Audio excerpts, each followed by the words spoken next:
आपके घर एक मामूली सी चोरी हो जाती है तो आप तुरंत पुलिस स्टेशन पहुंचते हैं क्योंकि आपको शिकायत दर्ज करानी है, एफआईआर लॉन्च कराना है, पुलिस से पूछना है क्या हुआ उस मामले में। लेकिन जिस बेटी की शादी होती है उसके बाद अगर वो बेटी खुद मुंह खोलकर कहती है कि I am unable to live here, things are pathetic, लोग ठीक नहीं है, तो आप कहते हैं एडजस्ट करो, आप कहते हैं सब ठीक हो जाएगा, अभी अभी शादी हुई है, थोड़ा होता है। और वो लड़की त्विषा बन जाती है, दीपिका बन जाती है, पलक बन जाती है। ये फहरिस्त बहुत लंबी है। एनसीआरबी की लेटेस्ट रिपोर्ट जो 2 साल पुरानी है वो कहती है कि दहेज के मामलों में मरने वाली लड़कियों की संख्या प्रतिदिन 15 है, औसतन 15 है। और मेरा ख्याल है कि आप समझते होंगे कि अनरिपोर्टेड इंसिडेंट्स बहुत ज्यादा होंगे क्योंकि सब घरों में माएँ होती हैं, पिता होते हैं, रसूख होती है, इज्जत होती है। बेटियां किस घर की होती हैं? आज मुझे बात करनी है लड़कियों से और लड़कियों के पेरेंट्स से। लड़की की लाइफ में शादी के बाद प्रॉब्लम होती है तो आप कहते हैं ना कि अब शादी हो गई, एडजस्ट करो, हमने बहुत दे दिया, बहुत कर दिया, अब नहीं कर पाएंगे।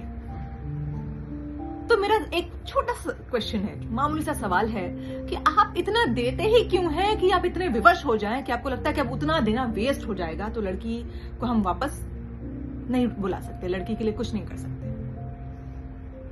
लोग बड़े ठाट से बताते हैं कि हमने अपनी हैसियत से ज्यादा पैसे खर्च कर दिए इस शादी में, करोड़ों खर्च कर दिए।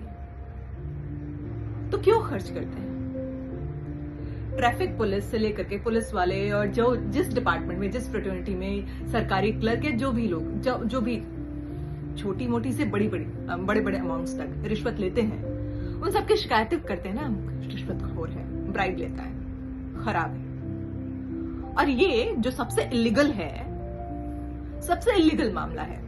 और मुझे लड़कों के पेरेंट्स से तो बात ही नहीं करनी इस मामले में। हमारा जीना दुष्कर, ये मतलब हमारी जिंदगी दुष्कर हो गई है आप लोगों की वजह से।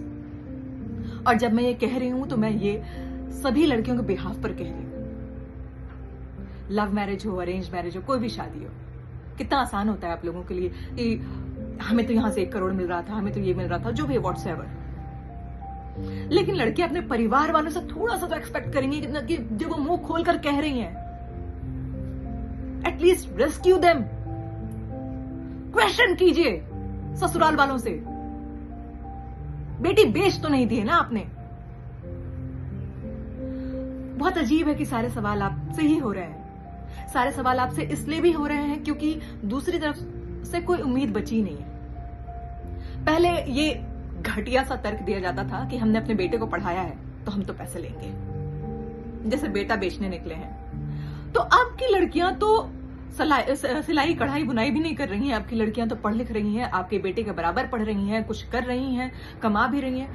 मुझे सबसे ज्यादा अफसोस इस बात का हो रहा है कि फाइनेंशियल इंडिपेंडेंस मिलने के बाद भी वी थॉट कि फाइनेंशियल इंडिपेंडेंस अटेन करने के बाद हमारी लाइफ आसान हो जाएगी।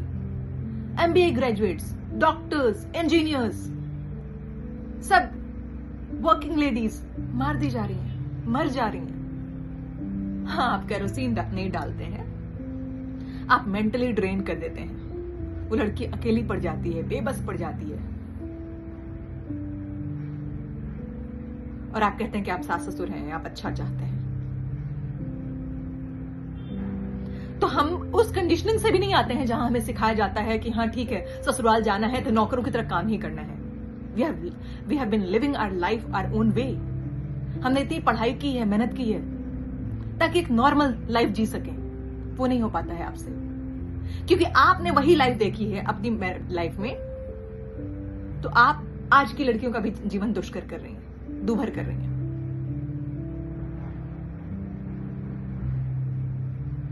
डाउरी पर पता नहीं क्या होगा, डाउरी केस है नहीं है, क्या है। लड़कियां मर तो रही हैं ना। और क्यों मर रही हैं लड़कियां? क्यों मर रही हैं लड़कियां? अगर आपको दहेज चाहिए, आपको पैसा चाहिए, उनको साहबजादे को 50 लाख और फॉर्च्यूनर चाहिए था, आप लोग एक काम क्यों नहीं करते? Literally genuine idea for you. अपने लड़के को लेकर के मार्केट वैल्यू ही तो लगाते हैं। आप लोग बैठ जाइए और प्रॉपर्ली, क्योंकि आपने पढ़ाया लिखाया, सारे डिग्रीज एलिगेशन और सारे एक्लेट्स लेकर बैठ जाइए कि ये मेरे बच्चे का अमाउंट है, ले जाओ। लेकिन फिर वो लोग जो डाउरी दे रहे हैं वो भी तो सुखी नहीं है ना। फिर आपको चाहिए कि वो लड़की जो आपके घर में आए, आपके जेनेटिक्स आगे बढ़ाए, आपका वारिस दे, बच्चा, what ever, girl boy whatsoever, ठीक है, आपके घर में आपके रूल्स एंड रेगुलेशंस के हिसाब से रहे भी, आपके रीति रिवाज भी फॉलो करे, आप मतलब आप कहे कि हमारे ऐसा होता है तो ये करे, ऐसा नहीं होता है तो ये ना करे।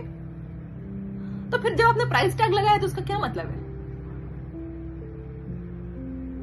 कितना मांग लिया हम लड़कियों ने? इतना ही तो कि हमें चैन से जीने दिया जाए, ये भी मुश्किल हो रहा है।